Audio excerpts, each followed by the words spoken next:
Hello everyone, good afternoon.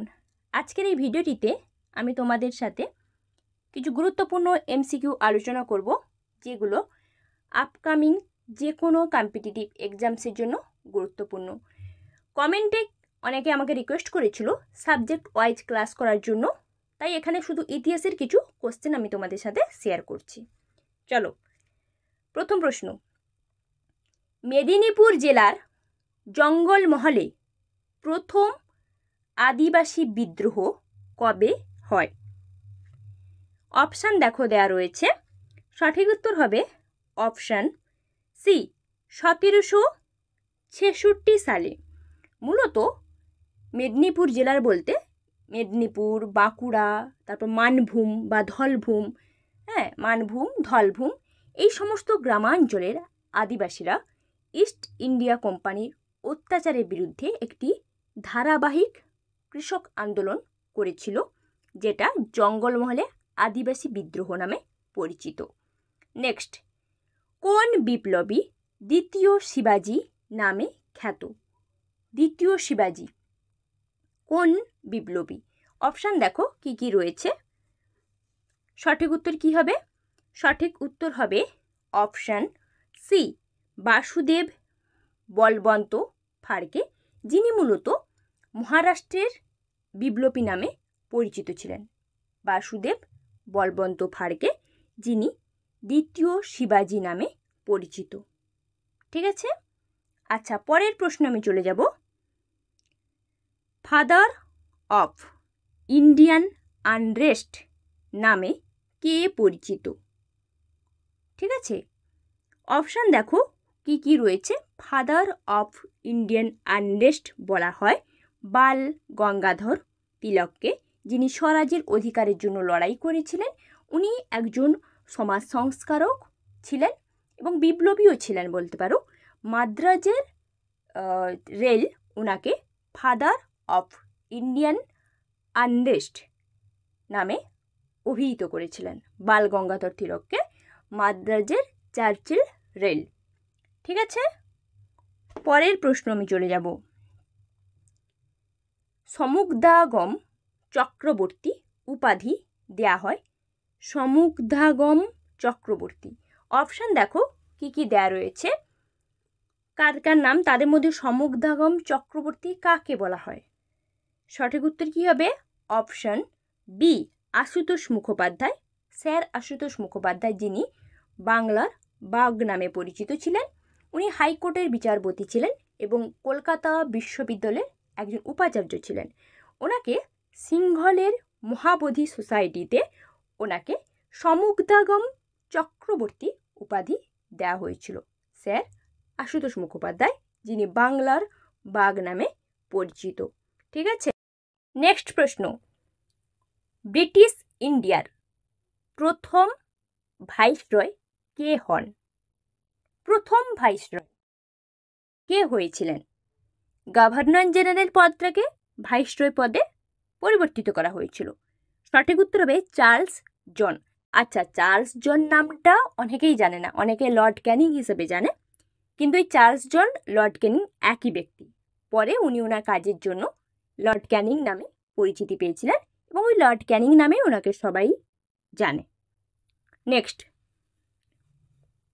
সিন্ধু সভ্যতার কেন্দ্রের মধ্যে প্রথম আবিষ্কৃত হয়।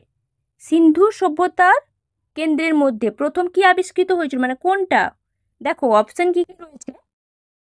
সঠিক উত্তর কি হবে বলো তো? অপশন ডি হবে। ঠিক আছে, হরপ্পা, মানে সিন্ধু সভ্যতার কেন্দ্রের মধ্যে হরপ্পাই কিন্তু প্রথম আবিষ্কৃত হয়েছিল। নেক্সট যাচ্ছি আমি। সিন্ধু সভ্যতার মানুষ কোন শস্য প্রথম চাষ করতে শিখেছিল? প্রথম চাষ করতে শিখেছিল কোন শস্য? সঠিক উত্তর কি হবে? সঠিক উত্তর হবে অপশন এ, গম ও বার্লি। ঠিক আছে, গম আর বার্লি কিন্তু প্রথম চাষ করতে শিখেছিল। নেক্সট, কত খ্রিস্টাব্দে মহেঞ্জোদারো আবিষ্কৃত হয়েছিল? মহেঞ্জোদারো যে আবিষ্কৃত হয়েছিল কত খ্রিস্টাব্দে? অপশান দেখো কি কি দেয়া রয়েছে। মহেঞ্জোদারো প্রথম কবে আবিষ্কৃত হয়েছিল?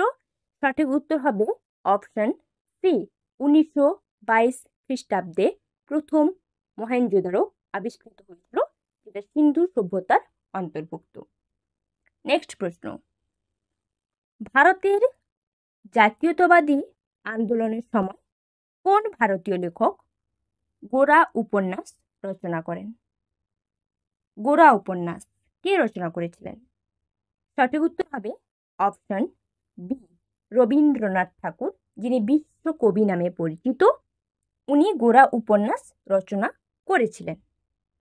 নেক্সট, তত্ত্ববোধিনী সভা কে প্রতিষ্ঠা করেন? তত্ত্ববোধিনী সভা, দেখো অপশান কি কি দেয়া রয়েছে। তত্ত্ববোধিনী সভা এনাদের মধ্যে কে প্রতিষ্ঠা করেছিলেন? সঠিক উত্তর হবে অপশান বি দেবেন্দ্রনাথ ঠাকুর, যিনি তত্ত্ববোধিনী সভা প্রতিষ্ঠিত করেছিলেন, দেবেন্দ্রনাথ ঠাকুর। নেক্সট, কোন স্থানে ইন্ডিয়ান অ্যাসোসিয়েশন ঔপনিবেশিক ভারত স্থাপন করেছিল? ইন্ডিয়ান অ্যাসোসিয়েশন ঔপনিবেশিক কোথায়? সঠিক উত্তর হবে অপশন বি ক্যালকাটা। ঠিক আছে, কলকাতার নামটা আগে ক্যালকাটা ছিল, সেই জন্য ক্যালকাটা বলা হয়েছে। বুঝতে পেরেছ? আচ্ছা, পরের প্রশ্ন, আনন্দমঠ উপন্যাসটি কোন ভাষায় রচনা করা হয়? আনন্দমঠ উপন্যাস, অপশান দেখো রয়েছে কি কি। সঠিক উত্তর হবে অপশান এ বাংলা ভাষা, যেটা সাহিত্য সম্রাট বঙ্কিমচন্দ্র চট্টোপাধ্যায় রচনা করেছিলেন আনন্দমঠ উপন্যাস, এবং এই উপন্যাসে উনি সন্ন্যাসী বিদ্রোহের কথা উল্লেখ করেছিলেন। ঠিক আছে, যেটা হচ্ছে বাংলা ভাষায় উনি রচনা করেছিলেন আনন্দমঠ। বোঝা গেছে? পরের প্রশ্ন, আত্মীয় সমাজের প্রতিষ্ঠাতা কে? আত্মীয় সমাজ কে প্রতিষ্ঠা করেছিলেন? আত্মীয় সমাজ, আত্মীয় সভা একই প্রশ্ন। ঠিক আছে, সঠিক উত্তর হবে অপশান সি সমাজ সংস্কারক রাজা রামমোহন রায়, যিনি আত্মীয় সমাজ প্রতিষ্ঠা করেছিলেন। আচ্ছা, পরের প্রশ্ন যাব। বোঝা যাচ্ছে প্রশ্নের উত্তরগুলো? প্রাচীন সৌধ সংরক্ষণ আইন কত সালে কার্যকরী হয়?